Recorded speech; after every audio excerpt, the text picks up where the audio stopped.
नमस्कार साथियों, स्वागत करता हूं मैं आपका KSG online study YouTube channel पर। साथियों, आज की इस क्लास में हम रीट लेवल 2 SST सामाजिक अध्ययन के नंबर 2 मॉडल पेपर के बारे में आज हम बात करने वाले हैं। और साथियों, जिन्होंने फर्स्ट मॉडल पेपर नहीं देखा है तो प्लेलिस्ट की लिंक डिस्क्रिप्शन में है, तो दोस्तों वहां जाकर के आप उन मॉडल पेपर्स को देख सकते हैं। और दोस्तों, ये हमारा यूट्यूब चैनल है, जिन्होंने अभी तक चैनल को सब्सक्राइब नहीं किया है तो चैनल को जरूर सब्सक्राइब कर ले, बेल आइकन दबाए ताकि हमारे हर एक वीडियो का नोटिफिकेशन आप तक पहुंच सके। और साथियों, इस वीडियो को, इस चैनल को शेयर करना ना भूले। दोस्तों, शुरुआत करते हैं। आज का हमारा पहला क्वेश्चन है। और साथियों, इससे पहले हम बता दें आपको कि इसी YouTube चैनल पर आपको टॉपिक वाइज टेस्ट सीरीज भी इस पर चल रही है, तो उन क्लासों को भी आप देखना ना भूले। दोस्तों, आज का हमारा पहला क्वेश्चन है, राजस्थान में सर्वाधिक क्षेत्रफल वाला भौगोलिक प्रदेश कौन सा है? दोस्तों, बताना है राजस्थान में सर्वाधिक क्षेत्रफल वाला भौगोलिक प्रदेश कौन सा है। दोस्तों, मैं आपको क्वेश्चन और सीधा ही इसका आंसर बताऊंगा। ठीक है दोस्तों, तो देखिए, फर्स्ट क्वेश्चन का सही आंसर हो जाएगा ऑप्शन नंबर सी, पश्चिमी मरुस्थल प्रदेश। राजस्थान में सर्वाधिक क्षेत्रफल वाला भौगोलिक प्रदेश है दोस्तों, पश्चिमी मरुस्थल प्रदेश। और दोस्तों, इसका ये जो राजस्थान में लगभग 61% ये थार का मरुस्थल राजस्थान में ये फैला हुआ है, यानी 61% राजस्थान का ये स्थान घेरता है। तो ऑप्शन नंबर सी इसका सही आंसर हो जाएगा। नेक्स्ट क्वेश्चन की बात करें तो देखिए, अरावली पर्वतमाला का राजस्थान में सामान्य विस्तार किस दिशा में है? अरावली पर्वतमाला का राजस्थान में सामान्य विस्तार बताना है, तो इसका सही आंसर होगा दोस्तों ऑप्शन नंबर डी, उत्तर पश्चिम से दक्षिण पूर्व की ओर, और ये दिल्ली से गुजरात। कहां तक दोस्तों? जो अरावली पर्वतमाला है ये दिल्ली से गुजरात तक ये फैली हुई है। तो दोस्तों, ऑप्शन नंबर डी इसमें सही आंसर है आपका। नेक्स्ट क्वेश्चन है, राजस्थान का सबसे ऊंचा पर्वत शिखर गुरु शिखर किस जिले में स्थित है? दोस्तों, गुरु शिखर राजस्थान में किस जिले में स्थित है? तो इसका सही आंसर हो जाएगा option number B, Sirohi. Sirohi में गुरु शिखर स्थित है। और दोस्तों, इसकी जो ऊंचाई है ये कितनी है? 1722 मीटर।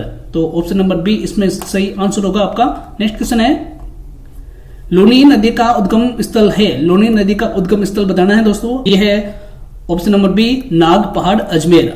नाग पहाड़ कहां पर है दोस्तों? अजमेर में, वहां से ये लूनी नदी निकलती है। तो ऑप्शन नंबर बी आपका ये सही आंसर हो जाएगा इसमें।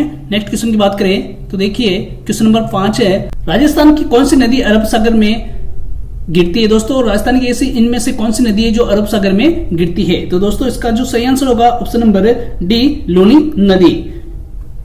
नेक्स्ट क्वेश्चन है, राजस्थान का सर्वाधिक वर्षा प्राप्त स्थान है। दोस्तों, सर्वाधिक वर्षा वाला स्थान बताना है, तो क्वेश्चन नंबर 6 का सही आंसर हो जाएगा दोस्तों Mount Abu. Option number C इसमें सही आंसर है। नेक्स्ट क्वेश्चन की बात करें तो देखिए, रेगुर मिट्टी का संबंध किस फसल से अधिक है? रेगुर मिट्टी का संबंध बताना है दोस्तों सबसे अधिक किससे है? तो इसमें सही आंसर होगा ऑप्शन नंबर सी, कपास। नेक्स्ट क्वेश्चन है, थार मरुस्थल के विस्तार को रोकने के लिए प्रमुख वृक्ष कौन सा है? थार मरुस्थल के विस्तार को रोकने के लिए जो सबसे प्रमुख वृक्ष है तो वो है दोस्तों खेजड़ी वृक्ष। ऑप्शन नंबर बी इसमें सही आंसर हो जाएगा आपका। नेक्स्ट क्वेश्चन है, राजस्थान में सिंधु घाटी सभ्यता का प्रमुख स्थल कौन सा है? सिंधु घाटी सभ्यता का प्रमुख स्थल बताना है राजस्थान में, तो दोस्तों इसमें कालीबंगा इसमें सही आंसर होगा। नेक्स्ट क्वेश्चन है, आहड़ सभ्यता का प्रमुख व्यवसाय क्या था? आहड़ सभ्यता का जो प्रमुख व्यवसाय है दोस्तों वह क्या था? तो वह था तांबा शिल्प। नेक्स्ट क्वेश्चन है, राजस्थान में तांबे की प्राचीन खानों का प्रमुख क्षेत्र है। राजस्थान में तांबे की प्राचीन खानों का जो प्रमुख क्षेत्र है वो कौन सा है? दोस्तों, क्वेश्चन नंबर 11 का जो सही आंसर होगा दोस्तों खेतड़ी। कौन सा दोस्तों? खेतड़ी। और ये खेतड़ी कहां पर है? तो ये झुंझुनू जिले में है। खेतड़ी झुंझुनू जो तांबों की नगरी के रूप में प्रसिद्ध है। नेक्स्ट क्वेश्चन है, बिजोलिया किसान आंदोलन का संबंध किस जिले से है? बिजोलिया किसान आंदोलन का संबंध किस जिले से है? दोस्तों, ये है भीलवाड़ा जिले से। ऑप्शन नंबर बी आपका इसमें सही आंसर हो जाएगा। नेक्स्ट क्वेश्चन है, कुंभलगढ़ दुर्ग का निर्माण किस शासक ने करवाया था? दोस्तों, बताना है कुंभलगढ़ दुर्ग है तो इसका निर्माण किस शासक ने कराया था?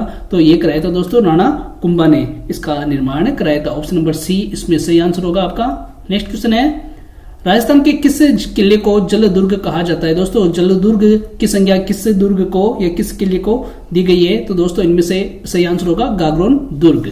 नेक्स्ट क्वेश्चन है, घूमर नृत्य की उत्पत्ति किस क्षेत्र से मानी जाती है? दोस्तों घूमर नृत्य की उत्पत्ति किस क्षेत्र से मानी जाती है? तो इसकी जो उत्पत्ति दोस्तों ये मेवाड़ क्षेत्र से मानी जाती है। ऑप्शन नंबर सी आपका इसमें सही आंसर होगा।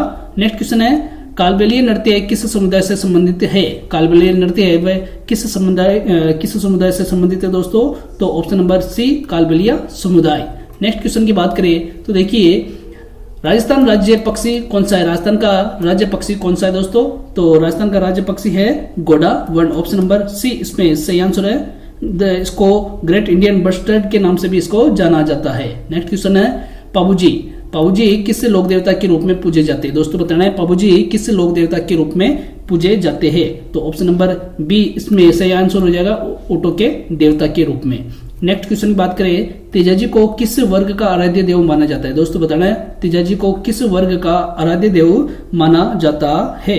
तो इसको माना जाता है दोस्तों कृषक वर्ग का। ऑप्शन नंबर बी इसमें सही आंसर है। नेक्स्ट क्वेश्चन है, फड़ चित्रकला मुख्यतः किस लोक देवता से संबंधित है? दोस्तों फड़ चित्रकला किस लोक देवता से संबंधित है? प्रमुख रूप से बताना है दोस्तों कौन है इसमें? तो ये हो जाएगा पाबूजी। ऑप्शन नंबर सी इसमें सही है। नेक्स्ट क्वेश्चन है, राजस्थान की किस बोली को राजस्थानी की प्रमुख बोली माना जाता है? राजस्थान की किस बोली को राजस्थानी की प्रमुख बोली माना जाता है? दोस्तों प्रमुख बोली बताना है इसमें से, तो मारवाड़ी। ऑप्शन नंबर सी इसमें सही है। नेक्स्ट क्वेश्चन की बात करें तो मांड किस प्रकार का लोकगीत है? दोस्तों मांड किस प्रकार का लोकगीत है? तो ये है दोस्तों प्रेम रस। ऑप्शन नंबर बी इसमें सही आंसर है, प्रेम व वीर रस प्रधान। नेक्स्ट क्वेश्चन है, चरी नृत्य का संबंध किस क्षेत्र से है? दोस्तों चरी नृत्य का संबंध किस क्षेत्र से है ये बताना है। तो इसमें सही आंसर होगा ऑप्शन नंबर सी हाड़ौती। अगला क्वेश्चन है, राजस्थान का राज्य वृक्ष कौन सा है? राज्य वृक्ष की बात हो रही है दोस्तों, तो राजस्थान का राज्य वृक्ष कौन सा है? तो खेजड़ी। ऑप्शन नंबर बी इसमें सही आंसर हो जाएगा क्वेश्चन नंबर 24 में। नेक्स्ट क्वेश्चन की बात करें तो नक्की झील कहाँ स्थित है? दोस्तों बताना है नक्की झील कहाँ पर स्थित है? तो ये कहाँ स्थित है दोस्तों? कमेंट बॉक्स में कमेंट करके जरूर बताना है दोस्तों। आप वीडियो को पॉज कर सकते हैं और अपना कमेंट इसमें डाल सकते हैं दोस्तों कि आपके कौन कौन से जो आंसर है। तो इसमें देखिए दोस्तों ऑप्शन नंबर सी इसमें से आंसर हो जाएगा माउंट आबू। नेक्स्ट क्वेश्चन है, राजस्थान का कौन सा नगर सूर्य नगरी के नाम से जाना जाता है? सूर्य नगरी के नाम से कौन सा नगर कहलाता है दोस्तों? तो जोधपुर शहर, जोधपुर। ऑप्शन नंबर सी इसमें सही है। अगला क्वेश्चन है साथियों, राजस्थान का राज्य खेल कौन सा है? दोस्तों बताना है राजस्थान का राज्य खेल कौन सा है? तो दोस्तों इसका सही आंसर होगा option number D basketball. Next question है, जयसमंद झील किस जिले में स्थित है? दोस्तों जयसमंद झील कौन से जिले में स्थित है? तो उदयपुर में यह स्थित है। नेक्स्ट क्वेश्चन है, राजस्थान का राज्य गीत धरती दोरारी के रचयिता? दोस्तों धरती दोरारी जो राजस्थान का राज्य गीत है तो इसके रचयिता कौन है? तो करियालाल सेठिया। ऑप्शन नंबर बी इसमें सही आंसर होगा आपका। नेक्स्ट क्वेश्चन है, राजस्थान में सर्वाधिक वन क्षेत्र किस जिले में पाया जाता है? दोस्तों सर्वाधिक वन क्षेत्र कौन से जिले में पाया जाता है? तो दोस्तों ये पाया जाता है उदयपुर में। ऑप्शन नंबर सी इसमें सही आंसर होगा। नेक्स्ट क्वेश्चन है, राजस्थान की कौन सी नदी बंगाल की खाड़ी में गिरती है? दोस्तों बंगाल की खाड़ी में कौन सी नदी गिरती है? तो इसमें हो जाएगा दोस्तों चंबल नदी। Option number D. Next question है, रेगिस्तान का जहाज किसे कहा जाता है? दोस्तों रेगिस्तान का जहाज बताना है तो ऊंट को कहा जाता है। ऑप्शन नंबर बी इसमें सही आंसर होगा। अगला क्वेश्चन है, राजस्थान में सर्वाधिक जनसंख्या वाला जिला कौन सा है? दोस्तों सर्वाधिक जनसंख्या वाला जिला बताना है कौन सा है? तो इसमें सही आंसर होगा दोस्तों जयपुर में। Option number C. Next question है, राजस्थान नहर का वर्तमान नाम क्या है? दोस्तों राजस्थान नहर का जो वर्तमान नाम है वह बताना है कौन सा है? तो इंदिरा गांधी नहर। Option number B. Next question की बात करें तो देखिए, राजस्थान का कौन सा जिला स्टील सिटी के नाम से जाना जाता है? स्टील सिटी के नाम से कौन सा जिला जाना जाता है? तो भिवाड़ी इसका सही आंसर हो जाएगा। अगला क्वेश्चन है, जयसमंद झील को किस रूप में जाना जाता है? दोस्तों जयसमंद झील को किस रूप में जाना जाता है? तो इसको जाना जाता है दोस्तों मानव निर्मित झील के रूप में। और ये एशिया की सबसे बड़ी मीठे पानी की झील। कौन सी झील दोस्तों? एशिया की सबसे बड़ी मीठे पानी की ये झील है। अगला क्वेश्चन है, राजस्थान में सर्वाधिक जस्ता उत्पादन क्षेत्र है? राजस्थान में सर्वाधिक जस्ता उत्पादन क्षेत्र बताना है दोस्तों कौन सा है? तो इसका जो सही आंसर होगा दोस्तों दरीबा। ऑप्शन नंबर बी सही आंसर हो जाएगा। जो दरीबा कहां पर है दोस्तों? ये है राजसमंद में। राजसमंद में ये स्थित है और जस्ता उत्पादन का ये प्रमुख क्षेत्र है। नेक्स्ट क्वेश्चन है, ताल छपर अभ्यारण्य किसके लिए प्रसिद्ध है? ताल छपर अभ्यारण्य किसके लिए प्रसिद्ध है दोस्तों? तो ये पक्षियों के लिए प्रसिद्ध है।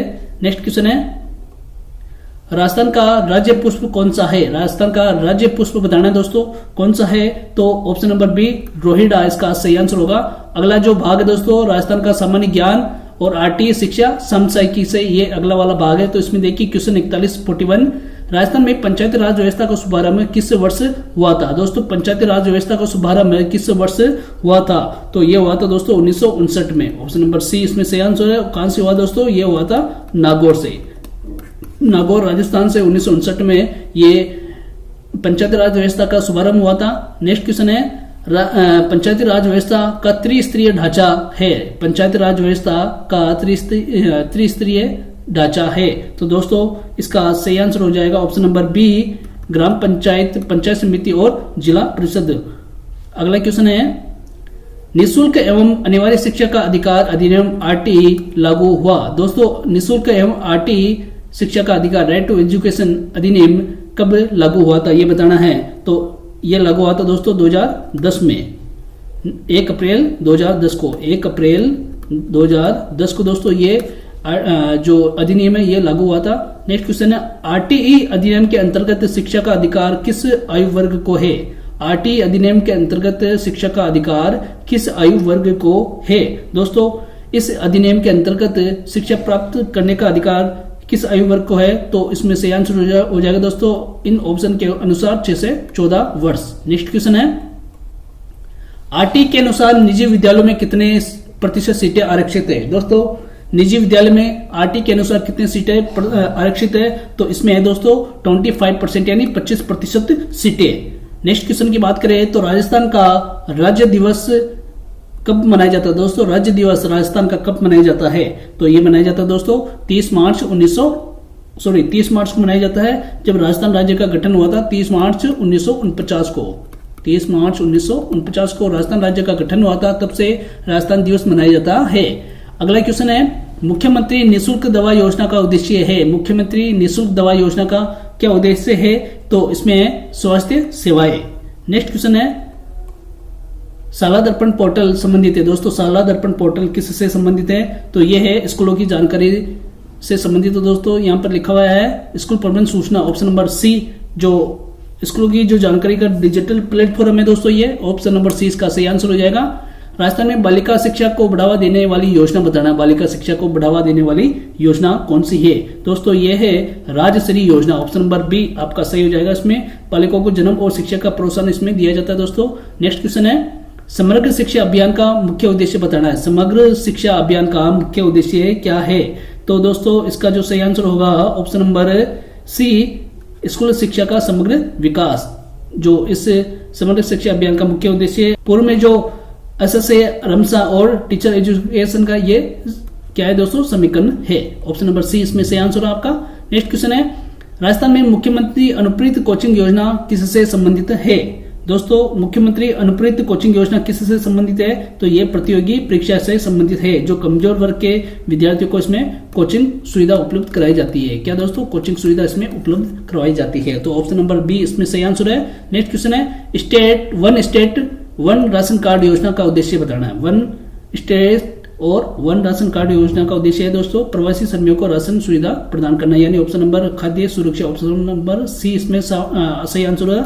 जो प्रवासी श्रमिक है दोस्तों प्रवासी श्रमिक, तो इनको दोस्तों क्या करना है राशन सुविधा उपलब्ध करवाना है। नेक्स्ट क्वेश्चन है राजस्थान में ई मित्र सेवा का संबंध है। ई मित्र सेवा का संबंध है दोस्तों ई मित्र सेवा का संबंध है इसमें डिजिटल सेवाओं से। जो सरकारी सेवाओं का डिजिटल प्लेटफॉर्म जो काम पे मिलेगा दोस्तों ई मित्र के पास में ये मिलता है। नेक्स्ट क्वेश्चन है मुख्यमंत्री चिरंजीवी स्वास्थ्य योजना संबंधित है। दोस्तों मुख्यमंत्री चिरंजीवी स्वास्थ्य योजना किससे संबंधित है? तो दोस्तों ये है ऑप्शन नंबर बी स्वास्थ्य बीमा योजना से, जिसमें गरीब और मध्यम वर्ग के लिए स्वास्थ्य बीमा करवाया जाता है। नेक्स्ट क्वेश्चन है राजस्थान में शिक्षक पात्रता परीक्षा रीट का आयोजन करता है। दोस्तों रीट का आयोजन कौन सा बोर्ड करता है ये बताना है। तो इसमें हो जाएगा दोस्तों आरबीएससी। क्या होगा आरबीएससी इसमें सही आंसर हो जाएगा। नेक्स्ट क्वेश्चन है पीएमई विद्यालय योजना संबंधित है। दोस्तों पीएमई विद्यालय योजना किससे संबंधित है? ये है ऑप्शन नंबर बी डिजिटल शिक्षा से। डिजिटल शिक्षा से जिसके माध्यम से डिजिटल माध्यम से शिक्षा उपलब्ध करवाई जाती है। ऑप्शन नंबर बी इसमें सही आंसर होगा आपका। नेक्स्ट क्वेश्चन है राजस्थान में बाल श्रम निषेध का मुख्य उद्देश्य है। बाल श्रम निषेध का प्रमुख उद्देश्य क्या है दोस्तों? तो इसमें है शिक्षा से जोड़ना। बाल श्रम निषेध का सीधा सीधा संबंध है दोस्तों, बच्चों को शिक्षा से जोड़ना, उन्हें श्रम मुक्त करके शिक्षा प्रदान करना। नेक्स्ट क्वेश्चन है मुख्यमंत्री बाल गोपाल योजना दुग्ध योजना। मुख्यमंत्री बाल गोपाल दुग्ध योजना संबंधित है दोस्तों। जो स्कूल में बाल गोपाल दुग्ध योजना चलाई जाती है तो ये किससे संबंधित है? तो ये संबंधित है दोस्तों पोषण से, कि बच्चों को दूध उपलब्ध हो जिससे उनको पोषक तत्व की मात्रा में कमी ना रहे। नेक्स्ट क्वेश्चन है राजस्थान में सारथी कार्यक्रम किससे जुड़ा हुआ है? दोस्तों सारथी कार्यक्रम किससे जुड़ा हुआ है? तो दोस्तों ये जुड़ा हुआ है डिजिटल सामग्री से, जहां पर RSCERT दोस्तों इसके द्वारा डिजिटल शैक्षिक सामग्री उपलब्ध करवाई जाती है। नेक्स्ट क्वेश्चन है NEP 2020 का मुख्य फोकस क्या है दोस्तों?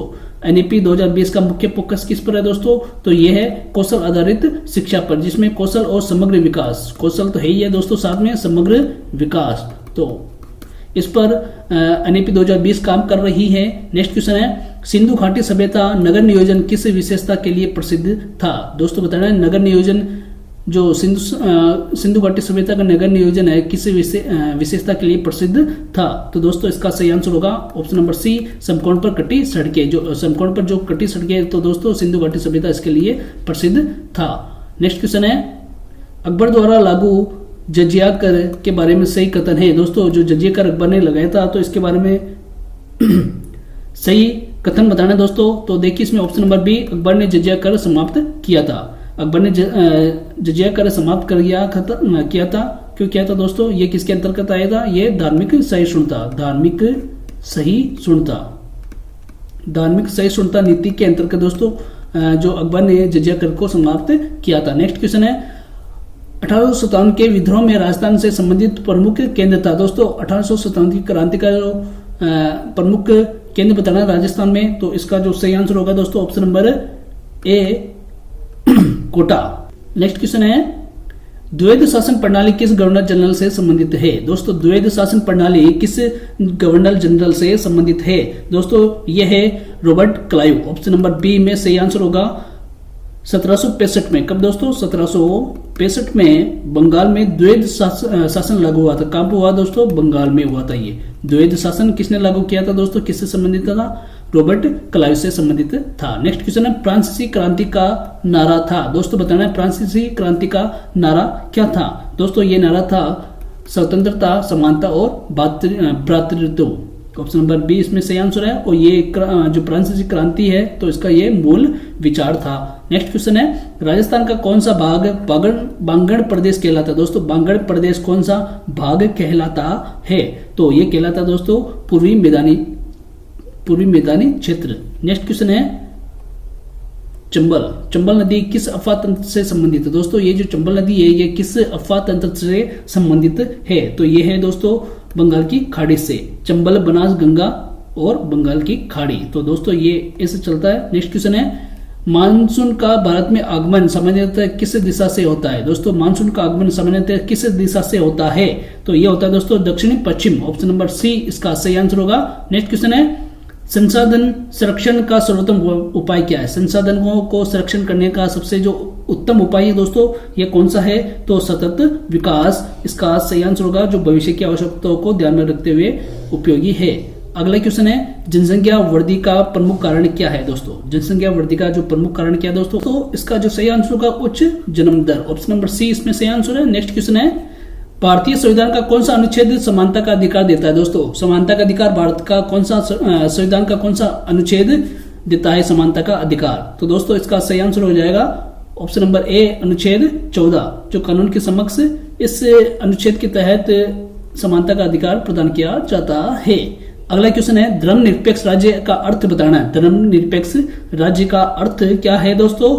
तो ऑप्शन नंबर बी, सभी धर्मों का सम्मान, सभी धर्मों के प्रति समान व्यवहार। नेक्स्ट क्वेश्चन है भारत का राष्ट्रपति निर्वाचित होता है। दोस्तों भारत का जो राष्ट्रपति है निर्वाचित होता है, तो कैसे निर्वाचित होता है दोस्तों? तो ये होता है निर्वाचन मंडल द्वारा, सांसद और विधायक मिलकर के। किसको कौन दोस्तों? सांसद और विधायक मिलकर के ये किसका चुनाव करते हैं? तो ये राष्ट्रपति का चुनाव करते हैं। नेक्स्ट क्वेश्चन है ग्राम पंचायत का कार्यकाल कितना होता है? तो ग्राम पंचायत का जो कार्यकाल 5 वर्ष का होता है। पंचायत राज अधिनियम के अनुसार ये 5 वर्ष का होता है दोस्तों। नेक्स्ट क्वेश्चन है, लोकसभा के सदस्यों की अधिकतम संख्या कितनी होती है? लोकसभा के सदस्यों की जो अधिकतम संख्या दोस्तों ये होती है 545। नेक्स्ट क्वेश्चन है, राष्ट्रीय आय की गणना किसके द्वारा की जाती है? राष्ट्रीय आय की गणना किसके द्वारा की जाती है ये बताना है। तो दोस्तों ऑप्शन नंबर सी, सीएसओ और एनएसओ के द्वारा, राष्ट्रीय सांख्यिकी कार्यालय। ऑप्शन नंबर सी इसमें सही आंसर होगा। अगला क्वेश्चन है, भारत में गरीबी रेखा निर्धारण का प्रमुख आधार बताना है। भारत में गरीबी रेखा निर्धारण का प्रमुख आधार बताना है दोस्तों। तो देखिए इसमें उपभोग व्यय, ऑप्शन नंबर बी इसमें सही आंसर हो जाएगा। तेंदुलकर समिति के अनुसार, है ना, ठीक है दोस्तों, तेंदुलकर समिति। तो दोस्तों इस समिति के अनुसार जो भारत में गरीबी रेखा का निर्धारण का जो प्रमुख आधार है दोस्तों उपभोग व्यय। नेक्स्ट क्वेश्चन है, मुद्रास्फीति का अर्थ बताना है। मुद्रास्फीति का अर्थ क्या है दोस्तों? तो कीमतों में निरंतर वृद्धि, महंगाई को मुद्रास्फीति कहा जाता है, ये ध्यान रखना है दोस्तों। और जो कीमतों में निरंतर वृद्धि, ऑप्शन नंबर सी इसका सही आंसर है। नेक्स्ट क्वेश्चन है, जीएसटी लागू होने का वाला वर्ष बताना है। जीएसटी कब लागू हुई थी? तो दोस्तों ये लागू हुई थी 2017 में, 1 जुलाई 2017 को जीएसटी को लागू किया गया था। नेक्स्ट क्वेश्चन है, सहकारी आंदोलन का मुख्य उद्देश्य क्या है? सहकारी आंदोलन का जो मुख्य उद्देश्य है यह है सेवा व सहयोग, यानी सहकारिता का आधार क्या है दोस्तों? सहयोग या सेवा है। नेक्स्ट क्वेश्चन है, भारत का केंद्रीय बैंक कौन सा है दोस्तों? भारत का केंद्रीय बैंक बताना कौन सा है दोस्तों? तो यह है आरबीआई इसका सही आंसर हो जाएगा। नेक्स्ट क्वेश्चन है, भारत मानव विकास सूचकांक में कौन सा घटक शामिल नहीं है? मानव विकास सूचकांक में कौन सा घटक शामिल नहीं है? तो दोस्तों इसमें शामिल नहीं है जनसंख्या घनत्व, बाकी शिक्षा, स्वास्थ्य, आय ये तीनों है दोस्तों, ये शामिल है। और कौन सा नहीं है दोस्तों? जनसंख्या घनत्व नहीं है। ऑप्शन नंबर डी इसमें सही आंसर होगा। भारत में योजना आयोग का स्थान किसने लिया था दोस्तों? योजना आयोग का स्थान किसने लिया था? तो इसका स्थान लिया था दोस्तों नीति आयोग ने। 2015 में जो नीति आयोग बना था दोस्तों उसने योजना आयोग का स्थान ले लिया था। और 2015 में क्या गठित हुआ दोस्तों? नीति आयोग का गठन हुआ था। आगे है, लोकतंत्र की सर्वोत्तम विशेषता है। लोकतंत्र की जो सर्वोत्तम विशेषता ना दोस्तों ये बतानी है। दोस्तों जिन्होंने अभी तक चैनल को सब्सक्राइब नहीं किया है और वीडियो को लाइक नहीं किया है और अपने दोस्तों के साथ में शेयर नहीं किया है तो दोस्तों लाइक, सब्सक्राइब और जरूर शेयर करें। दोस्तों अगला क्वेश्चन है ऑप्शन नंबर बी, नागरिकों का जो लोकतंत्र की सर्वोत्तम विशेषता दोस्तों ऑप्शन नंबर 20 का सही आंसर होगा, नागरिकों की भागीदारी। अगला क्वेश्चन है, सतत विकास शब्द किस रिपोर्ट से प्रसिद्ध हुआ? सतत विकास शब्द दोस्तों किस रिपोर्ट से प्रसिद्ध हुआ था ये बताना है। तो ये है दोस्तों ब्रुंडलैंड, जिसको जो 1987 की जो ब्रुंडलैंड रिपोर्ट थी दोस्तों, तो इससे ये प्रसिद्ध हुआ था सतत विकास। ऑप्शन नंबर 20 का सही आंसर है। नेक्स्ट क्वेश्चन है, भारत में पंचवर्षीय योजनाओं की शुरुआत हुई। भारत में पंचवर्षीय योजनाओं की शुरुआत कब हुई थी दोस्तों? तो ये हुई थी 1951 से 1956। ये दोस्तों ये प्रथम पंचवर्षीय योजना है और इसकी शुरुआत हुई 1951 से। नेक्स्ट क्वेश्चन है, सार्वभौमिक वयस्क मताधिकार का अर्थ। दोस्तों सार्वभौमिक वयस्क मताधिकार का अर्थ है 18 वर्ष से अधिक ऊपर सभी को मत, ठीक है दोस्तों, बिना भेदभाव सभी नागरिकों को मताधिकार का अधिकार है। भारत में हरित क्रांति का सर्वाधिक प्रभाव पड़ा। भारत में जो हरित क्रांति है इसका सर्वाधिक प्रभाव कहां पर पड़ा था दोस्तों? ये पड़ा था उत्तर पश्चिमी भारत पर। ऑप्शन नंबर बी इसमें सही आंसर होगा। अगला क्वेश्चन है 89 है दोस्तों, सार्वजनिक वितरण प्रणाली का उद्देश्य है। सार्वजनिक वितरण प्रणाली का उद्देश्य बताना है दोस्तों, तो इसका सही आंसर होगा ऑप्शन नंबर सी, खाद्य सुरक्षा। अगले क्वेश्चन की बात करें तो विश्व स्वास्थ्य संगठन जिसको WHO कहा जाता है, तो इसकी स्थापना कब हुई थी? विश्व स्वास्थ्य संगठन WTO की स्थापना कब हुई थी दोस्तों? तो ये हुई थी 1995 में। ऑप्शन नंबर सी इसका सही आंसर हो जाएगा। अगले क्वेश्चन की बात करें तो स्वराज मेरा जन्म सिद्ध अधिकार है, यह कथन किसने दिया था दोस्तों? स्वराज मेरा जन्म सिद्ध अधिकार है, तो ये कथन किसने दिया था दोस्तों? बाल गंगाधर तिलक ने। और जो बाल गंगाधर तिलक दोस्तों ये एक उग्र राष्ट्रवाद नेता थे, उग्र राष्ट्रवाद नेता थे, ठीक है, यानी ये ग्रम दल से बिलोंग करते थे। अगला क्वेश्चन है 1917 का चंपारण सत्याग्रह किससे संबंधित था? 1917 का जो चंपारण सत्याग्रह हुआ दोस्तों, ये किससे संबंधित था? ये था दोस्तों नील की खेती से। ऑप्शन नंबर बी इसका सही आंसर है, जो किसानों को नील की जबरन खेती थोपी गई थी। नेक्स्ट क्वेश्चन की बात करें, होम रूल लिंग आंदोलन का उद्देश्य बताना दोस्तों। होम रूल लिंग का आंदोलन का मुख्य उद्देश्य क्या है? तो ये है दोस्तों स्वशासन। ऑप्शन नंबर बी इसमें सही आंसर है। और दोस्तों ये किसके द्वारा शुरू किया गया था? ये था तिलक और एनी बेसेंट के द्वारा ये शुरू किया गया था। नेक्स्ट क्वेश्चन है, भारत छोड़ो आंदोलन का नारा था। भारत छोड़ो आंदोलन का नारा बताना दोस्तों कौन सा था? इसमें था करो या मरो। और ये कब शुरू हुआ? 1942 में गांधी जी के द्वारा। नेक्स्ट क्वेश्चन है, राजस्थान में प्रजामंडल आंदोलन का प्रमुख उद्देश्य था। दोस्तों प्रजामंडल आंदोलन का प्रमुख जो उद्देश्य था वो क्या था?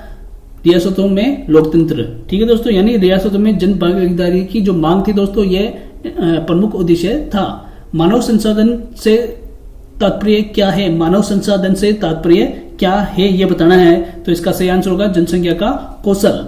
अगला क्वेश्चन है, भारत में सर्वाधिक जनसंख्या घनत्व वाला राज्य कौन सा है? भारत में सर्वाधिक जनसंख्या घनत्व वाला राज्य कौन सा है? तो दोस्तों इसका सही आंसर है ऑप्शन नंबर ए बिहार। नेक्स्ट क्वेश्चन है, मरुस्थलीकरण का प्रमुख कारण क्या है? दोस्तों मरुस्थलीकरण का प्रमुख कारण बताना है। तो ऑप्शन नंबर सी अत्यधिक चराई, यानी भूमि की उर्वरता घटती है इससे। ठीक है, अगला क्वेश्चन है दोस्तों, राष्ट्रीय उद्यान में क्या प्रतिबंधित होता है? राष्ट्रीय उद्यान में क्या प्रतिबंधित होता है? क्या प्रतिबंधित होता है दोस्तों? कमेंट करना है। मानव हस्तक्षेप। ऑप्शन नंबर सी इसका सही आंसर है। अगला क्वेश्चन है, संविधान सभा का गठन कब हुआ था? संविधान सभा का गठन बताना दोस्तों कब हुआ था? तो यह हुआ 1946 में। ऑप्शन नंबर सी इसका सही आंसर है। कैबिनेट मिशन योजना के अंतर्गत इसका गठन हुआ था। अगला क्वेश्चन है, भारतीय संविधान लागू हुआ। भारतीय संविधान कब लागू हुआ था? यह हुआ था 26 जनवरी को, 26 जनवरी 1950 को। ऑप्शन नंबर बी इसका सही आंसर है। अगला क्वेश्चन है, मौलिक कर्तव्य किस देश से प्रेरित है? मौलिक कर्तव्य किस देश से प्रेरित है दोस्तों? तो ये है रूस से। और जो 42वां संविधान संशोधन हुआ था तो इसके तहत इसको उनको जोड़ा गया था। अगला क्वेश्चन है, नीति निर्देशक तत्व किस भाग में है? दोस्तों बताना नीति निर्देशक तत्व किस भाग में है? तो ये किस भाग में है दोस्तों? तो राज्य को ये ऑप्शन नंबर बी से, ऑप्शन नंबर बी भाग 4 यानी भाग 4 से संबंधित है, जो राज्य को दिशा देते हैं। अगला क्वेश्चन है, संघीय व्यवस्था का अर्थ बताना है दोस्तों। संघीय व्यवस्था का अर्थ क्या है? तो केंद्र राज्य शक्तियों का विभाजन, केंद्र व राज्य शक्तियों का विभाजन। ऑप्शन नंबर सी इसका सही आंसर है। नेक्स्ट क्वेश्चन है, लोकसभा का कार्यकाल होता है दोस्तों। लोकसभा का कार्यकाल बताना है। तो लोकसभा का जो कार्यकाल दोस्तों ये समझ जाता है 5 वर्ष का होता है। नेक्स्ट क्वेश्चन की बात करें, भारत में बजट प्रस्तुत करता है दोस्तों। भारत में बजट कौन प्रस्तुत करता है? तो ये करता है वित्त मंत्री। ऑप्शन नंबर सी इसका सही आंसर है। अगले क्वेश्चन की बात करें तो प्राथमिक क्षेत्र में शामिल है दोस्तों। प्राथमिक क्षेत्र में कौन शामिल है इसमें, ये बताना है। कौन सा ऑप्शन इसमें शामिल है? तो ऑप्शन नंबर सी इसका सही आंसर हो जाएगा कृषि। प्राकृतिक संसाधनों पर यह आधारित है, तो ये प्राथमिक क्षेत्र में आएगा। सेवा क्षेत्र का उदाहरण है। सेवा क्षेत्र का उदाहरण कौन सा है दोस्तों? परिवहन इसका सही आंसर हो जाएगा। सेवाएं प्रदान करने वाला ये क्षेत्र है। बेरोजगारी का अर्थ है। बेरोजगारी का अर्थ बताना दोस्तों क्या है? तो काम की इच्छा होते हुए काम न मिलना, यानी ऑप्शन नंबर सी इसका सही आंसर है। नेक्स्ट क्वेश्चन है, मिश्रित अर्थव्यवस्था में होता है दोस्तों। मिश्रित अर्थव्यवस्था में होता है, क्या होता है दोस्तों? तो ये होता है केवल निजी क्षेत्र में, केवल सार्वजनिक क्षेत्र में, यानी ये दोनों का ही अस्तित्व इसमें होता है। भारत मिश्रित अर्थव्यवस्था वाला एक देश है। राष्ट्रीयकरण का अर्थ बताना दोस्तों। राष्ट्रीयकरण का अर्थ क्या है? तो राष्ट्रीयकरण का जो अर्थ दोस्तों सरकारी स्वामित्व, उद्योग बैंक सरकार के इसमें अधीन होते हैं। अगला क्वेश्चन है, जनसंख्या कितने वर्ष में होती है दोस्तों? जनगणना कितने वर्ष में होती है? जनगणना कितने वर्ष में होती है दोस्तों? तो हर 10 वर्ष में होती है। ऑप्शन नंबर सी इसमें सही है। हरित क्रांति मुख्यतः संबंधित है। हरित क्रांति किससे संबंधित है दोस्तों? तो ये कृषि उद्यान से, इसमें खाद्यान्न उत्पादन में वृद्धि, तो दोस्तों इसका प्रमुख उद्देश्य था। नेक्स्ट क्वेश्चन है, नीली क्रांति का संबंध है दोस्तों। नीली क्रांति का संबंध बताना है किससे था? तो दोस्तों जो नीली क्रांति इसका संबंध था मत्स्य से, यानी मछली उत्पादन। किससे दोस्तों? मछली उत्पादन का इसका मूल उद्देश्य था। नेक्स्ट क्वेश्चन है, इसको बढ़ावा देना है ना। अगला क्वेश्चन, सार्वजनिक ऋण का अर्थ है। सार्वजनिक ऋण का क्या अर्थ है? तो सरकार द्वारा लिया गया ऋण, सरकारी की उधारी है ना। नेक्स्ट क्वेश्चन है, कर का मुख्य उद्देश्य बताना है दोस्तों। कर का मुख्य उद्देश्य क्या है? तो कर का उद्देश्य है दोस्तों आय अर्जन करना, राजस्व जो सरकारी राजस्व है उसका स्रोत है ये कर। नेक्स्ट क्वेश्चन है प्रत्यक्ष कर का उदाहरण बताना है दोस्तों। प्रत्यक्ष कर क्या होता है दोस्तों? तो ये होता है आयकर, यानी कर का भार सीधे व्यक्ति पर होना। अगला क्वेश्चन अप्रत्यक्ष कर। अप्रत्यक्ष कर का उदाहरण बताना दोस्तों। तो अप्रत्यक्ष कर है दोस्तों जीएसटी। इनमें से क्या है दोस्तों? जीएसटी अप्रत्यक्ष कर है जो कर का भाग उपभोक्ता पर स्थानांतरित करना। क्या है दोस्तों? कर का भाग उपभोक्ता पर स्थानांतरित करना। नेक्स्ट क्वेश्चन है विकास का सर्वोत्तम मापदंड क्या है दोस्तों? विकास का जो सर्वोत्तम मापदंड बताना है दोस्तों। तो इसका सही आंसर होगा दोस्तों मानव सूचकांक, मानव विकास सूचकांक, जिसको क्या बोलते हैं? एचडीआई। क्या बोलते हैं दोस्तों? एचडीआई बोलते हैं इसको। और ये एक बहुआयामी सूचक है। क्या दोस्तों? बहुआयामी ये सूचक है, याद रखना दोस्तों। जो मानव विकास सूचकांक है ये कैसा आयाम है दोस्तों? बहुआयामी सूचक है ये। अगला क्वेश्चन है सतत विकास लक्ष्य एसडीजीएस निर्धारित किए गए सतत विकास लक्ष्य निर्धारित किए गए कब किए गए दोस्तों? तो ये किए गए 2015 में। किसके द्वारा दोस्तों? ये यूनाइटेड स्टेट यूएसए संयुक्त राष्ट्र द्वारा ये निर्धारित किए गए थे। नेक्स्ट क्वेश्चन है सामाजिक अध्ययन शिक्षण का मुख्य उद्देश्य बताना दोस्तों। सामाजिक अध्ययन शिक्षण का मुख्य उद्देश्य क्या है? तो यह है दोस्तों ऑप्शन नंबर बी, नागरिक गुणों का विकास करना। नेक्स्ट क्वेश्चन है प्रोजेक्ट विधि का प्रवर्तक कौन माना जाता है दोस्तों? प्रोजेक्ट विधि का प्रवर्तक कौन माना जाता है? तो यह माना जाता है दोस्तों किलपेट्रिक। ऑप्शन नंबर बी इसका सही आंसर हो जाएगा। नेक्स्ट क्वेश्चन है चर्चा विधि में शिक्षक की भूमिका क्या होती है दोस्तों? चर्चा विधि में शिक्षक की भूमिका बताना है तो यह मार्गदर्शक की इसमें भूमिका होती है। नेक्स्ट क्वेश्चन की बात करें तो देखिए स्रोत विधि सामाजिक अध्ययन में उपयोगी है। क्योंकि स्रोत विधि सामाजिक अध्ययन में उपयोगी क्यों है दोस्तों? क्योंकि ऐतिहासिक साक्ष्य इसमें मिलते हैं। क्या दोस्तों? स्रोतों यानी स्रोतों की जानकारी इसमें मिलती है, ऐतिहासिक साक्ष्य इसमें मिलते हैं। नेक्स्ट क्वेश्चन है समस्या समाधान विधि का मुख्य चरण बताना है दोस्तों। समस्या समाधान विधि का मुख्य चरण क्या है? समस्या की पहचान करना, यह इसका मुख्य उद्देश्य है। नेक्स्ट क्वेश्चन है नागरिकता शिक्षा का सर्वोत्तम माध्यम बताना दोस्तों। नागरिकता शिक्षा का सर्वोत्तम माध्यम कौन सा है? तो यह है दोस्तों गतिविधि आधारित शिक्षण, option number C. Next question है सामाजिक अध्ययन में क्षेत्र भ्रमण का उद्देश्य। क्षेत्र भ्रमण का उद्देश्य क्या है दोस्तों? तो प्रत्यक्ष अनुभव, option number C. Next question है दोस्तों शैक्षिक मनोविज्ञान से, एजुकेशनल साइकोलॉजी से। देखिए अधिगम को सर्वप्रथम में परिभाषित किया दोस्तों। अधिगम को सर्वप्रथम परिभाषित किसने किया था? तो ये किया था क्रो एंड क्रो ने, ऑप्शन नंबर सी। अधिगम व्यवहार में अपेक्षाकृत स्थायी परिवर्तन है, ये किसने बताया था दोस्तों? क्रो एंड क्रो ने। ट्रायल एंड एरर सिद्धांत किसने दिया दोस्तों? ट्रायल एंड एरर सिद्धांत किसने दिया था?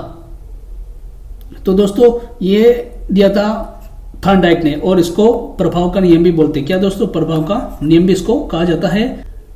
अंतर्दृष्टि अधिगम सिद्धांत के प्रवर्तक कौन है दोस्तों? बताएं अंतर्दृष्टि अधिगम सिद्धांत के प्रवर्तक कौन है? तो दोस्तों ये है कोहलर, ऑप्शन नंबर सी इसका सही आंसर है। और जो कोहलर दोस्तों गेस्टाल्टवाद, गेस्टाल्ट मनोविज्ञान पर यह आधारित है।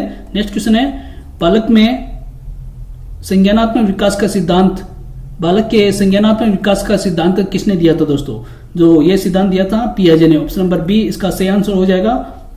और दोस्तों इसके कितने चरण है? संज्ञानात्मक विकास के इसके 4 चरण है। नेक्स्ट क्वेश्चन है प्रेरणा का सर्वोत्तम प्रकार, प्रेरणा का सर्वोत्तम प्रकार बताना है दोस्तों। तो ऑप्शन नंबर बी इसका सही आंसर हो जाएगा आंतरिक प्रेरणा। और दोस्तों जो आंतरिक प्रेरणा ये कैसी होती है? ये स्थायी होती है। क्या होती है दोस्तों? स्थायी होती है। नेक्स्ट क्वेश्चन है आईक्यू मापने का सूत्र बताना दोस्तों। आईक्यू मापने का सूत्र कौन सा है? तो दोस्तों जो आईक्यू मापने का सूत्र है एमए बटा सीए इंटू 100, यानी मानसिक आयु। क्या है दोस्तों? मानसिक आयु बटा वास्तविक आयु इंटू 100। तो दोस्तों ये आईक्यू मापने का ये सूत्र है। नेक्स्ट क्वेश्चन है सृजनात्मकता का संबंध है, सृजनात्मकता का संबंध किससे है दोस्तों? तो ये है कल्पना से, ऑप्शन नंबर बी इसका सही आंसर है। इसका मतलब है कि नवीन विचार। क्या दोस्तों? नवीन विचारों को उत्पन्न करने की क्षमता क्या कहलाती है? सृजनात्मकता कहलाती है। अगला क्वेश्चन की बात करें तो देखिए किशोरावस्था की प्रमुख विशेषता बतानी दोस्तों। किशोरावस्था की प्रमुख विशेषता है भावना का उतार चढ़ाव होना, यानी कि इस अवस्था में भावनात्मक रूप से किशोर क्या होते हैं? संवेदनशील होते हैं।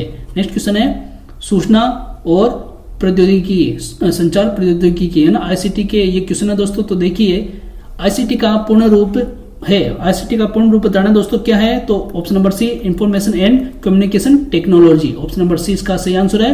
अगला क्वेश्चन है स्मार्ट क्लास का प्रमुख लाभ बताने दोस्तों, इस जो स्मार्ट क्लासेस चलती है आजकल जो कोचिंगों में सब जगह इन्हीं क्लास का यूज होता है, तो इनका प्रमुख लाभ क्या है दोस्तों, तो ये है रुचिपूर्ण अधिगम। ऑप्शन नंबर सी इसका सही आंसर हो जाएगा। ऑडियो विजुअल में इसमें से समझ बढ़ती है, तो इसलिए स्मार्ट क्लास उपयोगी है। ई लर्निंग का अर्थ बताना है दोस्तों, ई लर्निंग का अर्थ क्या है, तो ई लर्निंग का जो अर्थ है दोस्तों डिजिटल माध्यम से शिक्षा। नेक्स्ट क्वेश्चन है MOOC मॉक का अर्थ बताना दोस्तों क्या होगा, तो इसका जो सही अर्थ होगा दोस्तों massive open online course. Option number A correct answer है।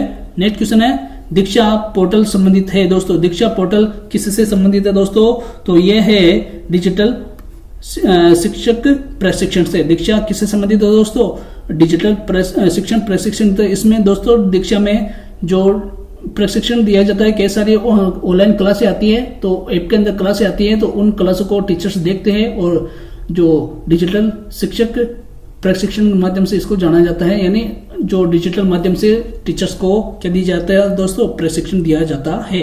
नेक्स्ट क्वेश्चन है गूगल क्लासरूम का उपयोग होता है, गूगल क्लासरूम का उपयोग ऑनलाइन शिक्षण में होता है। Option number B. Next question है पीपीटी का प्रयोग शिक्षण में किस लिए होता है दोस्तों, पीपीटी का प्रयोग किस लिए होता है दोस्तों, तो ये होता है दृश्य प्रस्तुति के लिए। नेक्स्ट क्वेश्चन है ब्लॉग का उपयोग शिक्षा में होता है दोस्तों, ब्लॉग का उपयोग शिक्षा में होता है, तो किस में होता है दोस्तों, सूचना साझा करने में। ऑप्शन नंबर बी इसमें सही आंसर है। नेक्स्ट क्वेश्चन है साइबर सुरक्षा का संबंध है, साइबर सुरक्षा का संबंध बताना है दोस्तों किससे है, तो डेटा सुरक्षा से है। नेक्स्ट क्वेश्चन है ऑनलाइन परीक्षा का प्रमुख लाभ क्या है, ऑनलाइन परीक्षा का जो प्रमुख लाभ है वो है दोस्तों समय व संसाधन की बचत। नेक्स्ट क्वेश्चन की बात करें तो LMS का पूर्ण रूप बताना है दोस्तों, LMS का पूर्ण रूप क्या होगा, तो इसमें होगा दोस्तों learning management system. Option number ए सही है। इसमें डिजिटल साक्षरता का अर्थ क्या है दोस्तों, डिजिटल साक्षरता का अर्थ है डिजिटल तकनीक का सुरक्षित व सही उपयोग करना। नेक्स्ट क्वेश्चन है ऑनलाइन शिक्षण में शिक्षक की भूमिका होती है दोस्तों, शिक्षक की भूमिका क्या होती है, तो सुविधादाता। क्या होता है दोस्तों, सुविधादाता इसका सही आंसर होगा। नेक्स्ट क्वेश्चन है हाइब्रिड शिक्षण का अर्थ है, हाइब्रिड शिक्षण का अर्थ बताना है दोस्तों, तो इसका जो सही आंसर होगा ऑनलाइन व ऑफलाइन। ऑप्शन नंबर सी इसमें सही आंसर है। दोस्तों आज का ये लास्ट क्वेश्चन है आईसीटी आधारित शिक्षा का मुख्य उद्देश्य क्या है, आईसीटी आधारित शिक्षा का मुख्य उद्देश्य बताना दोस्तों, तो इसका सही आंसर होगा प्रभावी व रुचिपूर्ण अधिगम। ऑप्शन नंबर सी इसका सही आंसर है। तो दोस्तों आज की क्लास कैसी लगी है और तो कमेंट बॉक्स में कमेंट करके जरूर बताएं, और जिन्होंने अभी तक चैनल को सब्सक्राइब नहीं किया है तो चैनल को जरूर सब्सक्राइब कर ले, बेल आइकन दबाएं और अपने दोस्तों के साथ में इस वीडियो को, इस चैनल को शेयर करना ना भूले। और दोस्तों आपके इस टेस्ट में आज के इस मॉडल पेपर में कितने क्वेश्चंस करेक्ट हुए हैं, तो दोस्तों कमेंट जरूर करें और अपनी तैयारी को आप रख सकते हैं। और इतने हार्ड लेवल का पेपर नहीं है दोस्तों, बहुत इजी लेवल का ये पेपर है। धीरे धीरे आपको हार्ड लेवल के पेपर भी उपलब्ध कराए जाएंगे, मॉडल पेपर उपलब्ध कराए जाएंगे। मिलते हैं अगले ऐसे ही वीडियो में, तब तक के लिए आप सभी को धन्यवाद।